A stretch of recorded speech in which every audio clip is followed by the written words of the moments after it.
Hello friends, कैसे हैं आप लोग। सबको मेरा जय भीम, नमो बुद्ध है। भगवान बुद्ध का जीवन परिचय। 563 ईसा पूर्व में वैशाख पूर्णिमा के दिन सिद्धोधन के घर में एक बालक का जन्म हुआ। जब सिद्धोधन और महामाया का विवाह हुए बहुत समय बीत गया था, लेकिन उनके कोई संतान नहीं हुई थी। आखिर जब सिद्धोधन और महामाया का पुत्र लाभ हुआ तो न केवल सिद्धोधन और उनके परिवार द्वारा बल्कि सभी शाक्यों द्वारा भी बहुत खुशी मनाई गई और हर्ष उल्लास के साथ धूमधाम तथा समारोह पूर्वक पुत्र का जन्म उत्सव मनाया गया। जब बालक के जन्म के समय कपिलवस्तु पर शासन करने की बारी आई तो सुद्धोधन की थी राजा की पदवी से गौरवान्वित हो रहे थे, इसलिए स्वाभाविक तौर पर बालक भी राजकुमार ही कहलाया कहलाएगा। जिस समय बालक का जन्म हुआ था उस समय हिमालय में अस्ति नाम के एक बड़े मुनि रहते थे। वो अस्ति मुनि ने जब सुना कि देवतागण बुद्ध शब्द के उच्चारण से आकाश को गुंजायमान कर रहे थे, तब उन्होंने देखा कि वे अपने वस्त्रों को ऊपर उछालते हुए प्रसन्नता के मारे इधर उधर घूम रहे थे। तब उन्होंने सोचने लगे कि क्यों ना मैं वहां जाऊं और उस स्थान का पता लगाऊं जहां भगवान बुद्ध ने जन्म ग्रहण किया है।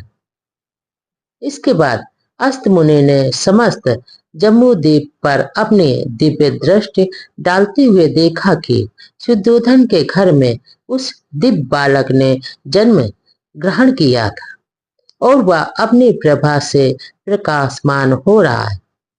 उसके ही जन्म पर देवतागण इतने अधिक प्रसन्न हो रहे थे और रोमांचित हो रहे थे, इसलिए वह महान मुनि अस्ति अपने भांजे नरदत्त के साथ उठ खड़े हुए और वहां पर चल दिए।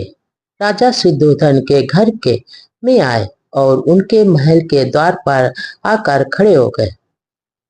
इसके बाद अस्त मुनि ने देखा कि सिद्धोधन के महल के द्वार पर लाखों लोगों की भीड़ लगी हुई है। भीड़ के रूप में एकत्रित लोग खड़े हैं और वह द्वारपाल के पास गए और बोले, हे पुरुष, जाओ और राजा को सूचना दो कि द्वार पर एक मुनि खड़े हैं और आपकी आज्ञा चाहते हैं।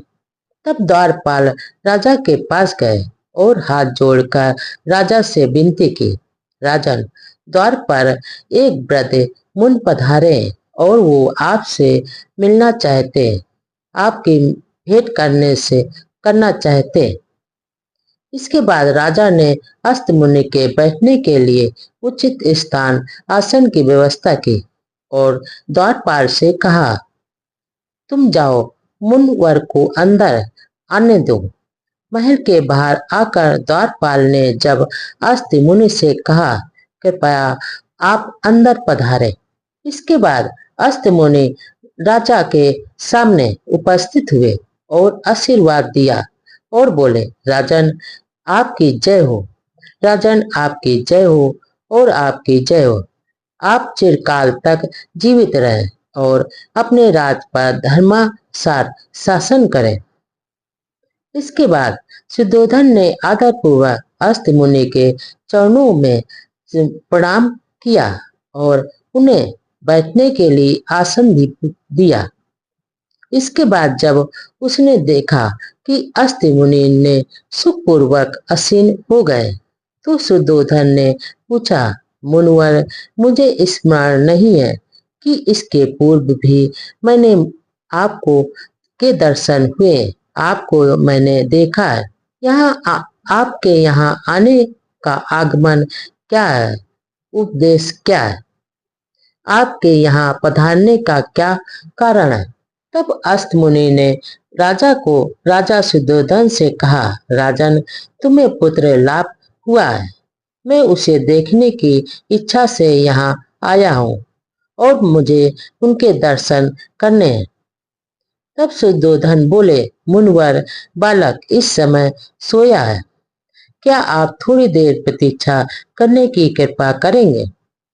इसके बाद मुन ऋस्त अस्ति मुनि का उत्तर था, राजन, इस तरह की दिव्य विभूतियां देर तक सोती नहीं रहती हैं, वे स्वभाव से ही हमेशा जागती रहती हैं, जागरूक होती है। इसके बाद तब बालक ने मुन पर अनुकंपा करके अपने जागते रहने का संकेत दिया।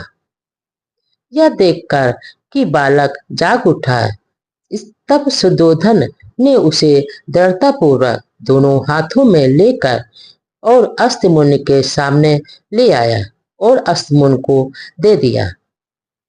अस्तमुनि ने जब देखा कि बालक 32 महापुरुष लक्षणों तथा 80 अनुव्यंजनों से युक्त सुशोभित है, तब उसने देखा कि उसका शरीर शुक्र और ब्रह्मा के शरीर से भी अधिक दीप्त है, तेज है, और उसका तेजोमंडल उनके तेजोमंडल से लाख गुणा अधिक प्रदीप हो रहा है।